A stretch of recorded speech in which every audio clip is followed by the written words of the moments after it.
कि यहाँ से अब मैं जो एक अप्रोच ले रहा हूँ थोड़ी सी जिसे कहते हैं कि एक बोल्ड अप्रोच है यहाँ से। ओके। मेरा ये मानना है कि यहाँ से मिड कैप और स्मॉल कैप में तूफानी तेजी की तैयारी कर लीजिए। इसका मतलब ये नहीं कि आज, हाँ, इसका मतलब ये नहीं कि आज की आज ही वो स्टार्ट हो जाएगी, है ना, लेकिन एक मैसिव रैली की तैयारी कर लीजिए।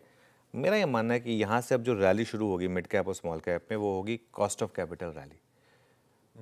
मतलब अब इंटरेस्ट रेट्स जो हैं वो नेक्स्ट टू नथिंग आ चुके हैं। जैसे अभी हमने बात की भी, ऐसा ही SBI QIP रेज कर रहा है, यूनियन बैंक QIP रेज कर रहा है।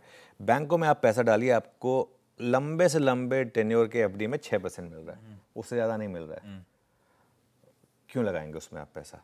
तो कहाँ लगाएंगे? गोल्ड ऑलरेडी 1 लाख क्रॉस हो चुका है, वहाँ नहीं लगा सकते। रियल एस्टेट बहुत लोगों की पहुँच के बाहर है। कल एक डिस्कशन चल रही थी मेरी कि मुंबई में इवन जो रिचेस्ट लोग हैं ना, अगर वो भी रियल एस्टेट लेने जाएं तो उनकी मतलब 100 साल की जो सेविंग्स जो है ना वो उतना मतलब ख़त्म हो जाए, वो उस लेवल का रेट है। तो बचता है एक्विटीज़। और एक्विटीज़ में क्योंकि ज़्यादा पैसा जो है हमारा वो डोमेस्टिक है, और ज़्यादा पैसा ये हमारा, जैसे वो कहते हैं ना UK का, वो जो US का वो जो EPFO मूवमेंट जो था उनका, वो हमारा यहाँ प्ले आउट हो रहा है, और इतना पैसा एक्विटीज़ में जा रहा है। वो ज़्यादातर चेज़ करेगा मिड और स्मॉल कैप्स को। हम देखिए, इसीलिए हमने थोड़ा सा सिंबी से आवाज़ पर अब ऑफ लेट हमने थोड़े कैश के स्टॉक्स भी डिस्कस करने शुरू करे। समय सही आ गया। समय सही आ गया अब यहाँ पर मुझे लग रहा है।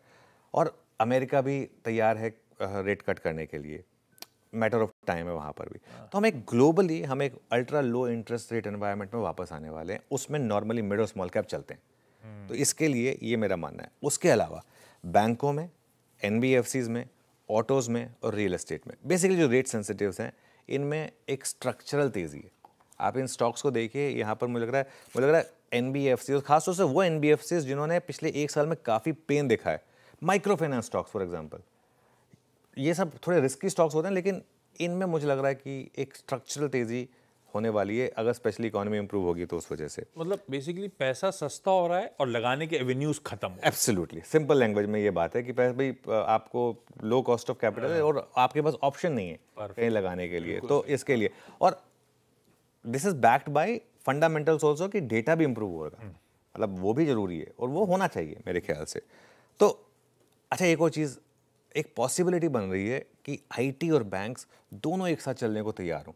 और अगर ऐसा हो जाए, अगर मार्केट मतलब तो ये तो खैर सारे सेक्टर हैं जिन पर आपको हर डिप पर बाइंग करनी है, लेकिन IT और बैंक्स अगर ये साथ चले तो मुझे लग रहा है कि ऑल टाइम हाई लगने के चांसेस काफ़ी ज़्यादा है।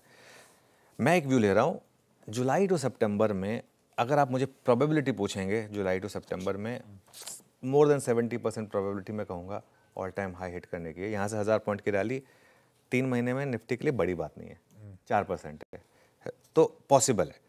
और निफ्टी में हर रैली में आप अपना ट्रेलिंग स्टॉप लॉस जो है ना उसको ऊपर लेकर आएँ। अभी भी लोग फुल्ली इन्वेस्टेड नहीं हैं, मैसिव मिस्ड आउट फीलिंग है, फोमो की लिमिट नहीं है, म्यूचुअल फंड के पास काफ़ी कैश है। और एक रिस्क इस मार्केट में जो अब तक लोग डिस्कस कर रहे हैं वो है प्रमोटर सेलिंग का। 2 ब्लॉक डील लॉन्च हो चुकी हैं, मैं सुनने में आ रहा है कि मार्केट खुलने से पहले 2 और लॉन्च हो सकती हैं, है ना, लेकिन ये रिस्क तो हर मार्केट में रहेगा।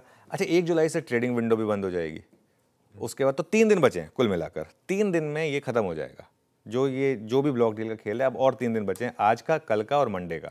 उसके बाद ट्यूसडे से वो विंडो बंद, तो उसके बाद वो ब्लॉक डील्स का भी खत्म। उसके बाद, और पिछली बुल मार्केट में हमने ऐसे प्रमोटर की सेलिंग देखी थी, मैंने कोफोज का एग्जांपल दिया था जिसमें प्रमोटर्स ने पूरा माल बेच दिया था, उसके बाद भी स्टॉक नहीं गिरा था। तो ठीक है, ये सब बुल मार्केट का पार्ट एंड पार्सल है। मुझे अभी भी एक्सूबरेंस कहीं नहीं दिख रही है, एक्सूबरेंस अभी भी इस मार्केट में कहीं नहीं दिख रही है मुझे।